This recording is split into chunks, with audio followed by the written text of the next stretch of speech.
Wow! So, ang ulam namin ngayon ay upo na may dinuguan. Ayan, optional lamang po ito guys. So, ayan.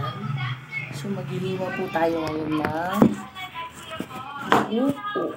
Ayan. Ayan guys, dahil marami namang nabibili sa palengke na upo guys. Ayan. Kaya murang-mura lang sa palengke ang upo guys. Ayan o.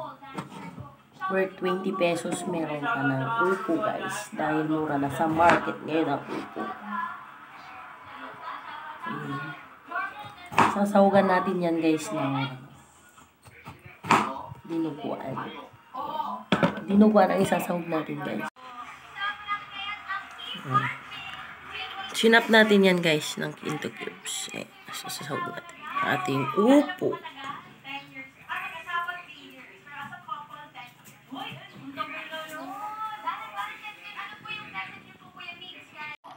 Guys, so gasan natin ang ating battle card.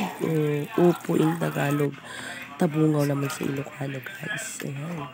Ugasan natin para malinis naman po ang ating kakainin. Siyempre meron na po tayong leftover na dinuguan guys. Ayan.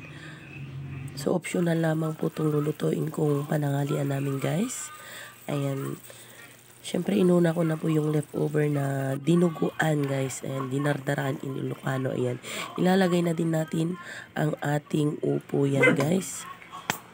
Ayan, ito murang-murang ulam lang to guys. 20 pesos lang ang ating upo guys. Ayan guys, ang sarap ng aming pananghalian.